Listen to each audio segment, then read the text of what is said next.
আগামী 15ই আগস্ট শনিবার আমরা জুলাই গণ অভ্যুত্থানে বেসরকারি বিশ্ববিদ্যালয়ের শিক্ষার্থীদের অবিস্মরণীয় অবদানের স্বীকৃতি প্রদান স্মরণসভা ও আগামীর বাংলাদেশ গড়ার ভাবনা শীর্ষক একটি অনুষ্ঠানের আয়োজন করেছি।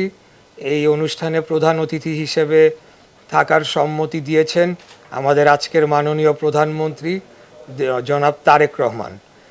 আপনারা জানেন যে 2024 সালের যে রক্তাক্ত জুলাই গণ অভ্যুত্থান হয়েছিল, সেই দিন তখন 18 তারিখে একটি ইতিহাসের মোড় ঘোরানো ঘটনা ঘটে, যখন এই আন্দোলনকে চরম দমন পীড়নের মাধ্যমে এক প্রকার এটিকে উইথড্র করার প্রেশার সরকার দিয়েছিল এবং তৎকালীন যে বৈষম্য বিরোধী ছাত্র আন্দোলনের অধীনে যে ছাত্র সমন্বয়করা ছিলেন, তাদের কেউ কেউ সরকারের প্রলোভনের ফাঁদে পা দিয়ে এই আন্দোলনটিকে তারা উইথড্র করে ওখানেই শেষ করে দেওয়ার মতো একটা পরিস্থিতি তৈরি করতে চেয়েছিলেন। তো যাই হোক, আমরা জানি যে 18ই জুলাই প্রাইভেট ইউনিভার্সিটি শিক্ষক এবং শিক্ষার্থীরা তারা প্রবল প্রতিরোধ গড়ে তোলে এবং সম্ভবত রামপুরা এলাকাতেই শুধু 6জন শহীদ হয়েছিলেন। এবং সেই আন্দোলনের মাধ্যমে, সেই দিনটির মাধ্যমে এই আন্দোলনটা আবার নতুন করে বেগবান হয় এবং পরবর্তীতে তার চূড়ান্ত লক্ষ্যে গিয়ে পৌঁছায়। তো আমরা আসলে বেসরকারি বিশ্ববিদ্যালয় শিক্ষার্থীদেরকে সেই তাদের যে অবদান, সেই অনুযায়ী আমরা অতীতে তাদের স্বীকৃতিও দিতে পারি নাই, তাদেরকে সেই সম্মান প্রদর্শন বা রাষ্ট্রীয়ভাবে তাদেরকে যে একটা সম্মাননা দেওয়া, সেই কাজটি ঠিকমতো করে হয়ে ওঠা হয় নাই। তো আজকে আপনাদের সামনে আমি উপস্থিত হয়েছি। আগামী 15ই আগস্ট শনিবার আমরা জুলাই গণ অভ্যুত্থানে বেসরকারি বিশ্ববিদ্যালয়ের শিক্ষার্থীদের অবিস্মরণীয় অবদানের স্বীকৃতি প্রদান স্মরণসভা ও আগামীর বাংলাদেশ গড়ার ভাবনা শীর্ষক একটি অনুষ্ঠানের আয়োজন করেছি। এই অনুষ্ঠানে প্রধান অতিথি হিসেবে থাকার সম্মতি দিয়েছেন আমাদের আজকের মাননীয় প্রধানমন্ত্রী জনাব তারেক রহমান।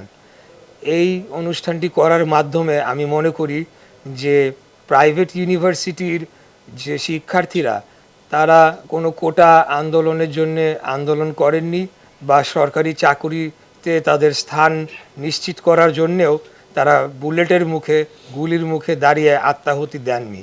তারা যখন দেখেছেন যে বাংলাদেশে একটা ভয়াবহ ফ্যাসিবাদী সরকার 17 বছর ধরে রাষ্ট্রের ঘাড়ে চেপে বসেছিল এবং জুলুম, নির্যাতন, অন্যায়ের চরম শিখরে পৌঁছে গিয়েছিল, এবং প্রাইভেট ইউনিভার্সিটির শিক্ষার্থীরা যখন 16-17 তারিখে উপলব্ধি করলেন যে পাবলিক বিশ্ববিদ্যালয়ে যে ঘটনাটি ঘটেছে তা অত্যন্ত অন্যায়, শুধু নয়, এটি একটি গণহত্যার শামিল এবং তার প্রতিবাদ করা উচিত, সেই প্রতিবাদে ওনারা রাজপথে নেমে আসেন এবং ওনারা শহীদ হন এবং পুরোটা সময় জুড়ে এই আন্দোলনকে সফল করার জন্যে তাদের জোরালো ভূমিকা পালন করে চলেন।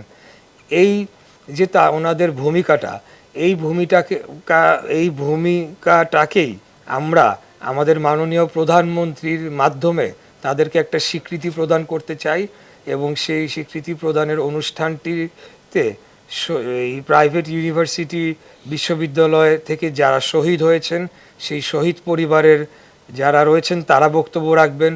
যারা আহত জুলাই যোদ্ধা, অঙ্গহানি হয়েছে, দৃষ্টিশক্তি তাদের চলে গিয়েছে, এরকম অনেকেই বক্তব্য রাখবেন। তো আমি মনে করি এটা একটা গ্রেটার ইউনিটি আমাদের মাঝে প্রতিষ্ঠিত হয়েছে, যে ইউনিটিটা 5ই আগস্টের পর বাংলাদেশের মানুষের কাছে কাঙ্ক্ষিত ছিল, যে যারাই গণ অভ্যুত্থানের পক্ষে আন্দোলন করেছে, সংগ্রাম করেছে, আমরা যাতে আমাদের বেসিক কিছু নীতি আদর্শের জায়গায় আমরা ঐক্যবদ্ধ থাকি এবং সেই জিনিসটার ধারাবাহিকতা বজায় রাখার জন্যে আমি মনে করি এই প্রোগ্রামটি অত্যন্ত গুরুত্বপূর্ণ ভূমিকা পালন করবে এইবারের জন্য এবং ভবিষ্যৎ দিনগুলোর জন্য পালন করবে।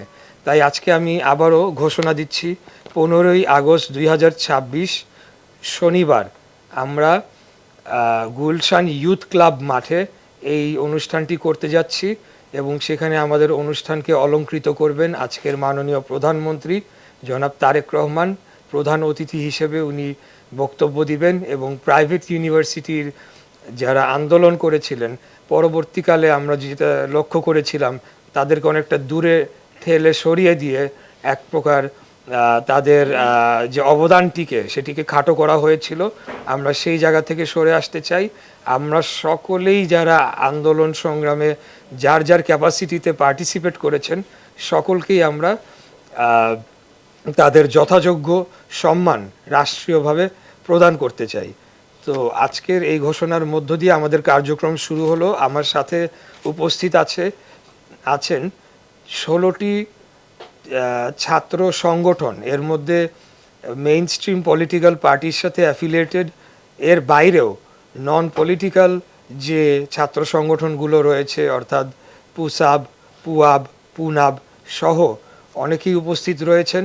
আমাদের এই কার্যক্রমটি শুরু হলো। আমরা আগামী সপ্তাহে যে কয়টি বিশ্ববিদ্যালয় জড়িত থাকবেন তাদের সবাইকে আমাদের মন্ত্রণালয়ের পক্ষ থেকে ইউজিসির মাধ্যমে চিঠি দেওয়া হবে যাতে তারা সকলে এখানে অংশগ্রহণ করার জন্যে এই ছাত্র ছাত্রীদেরকে সহযোগিতা করেন এবং সর্বাত্মকভাবেই সহযোগিতা করেন।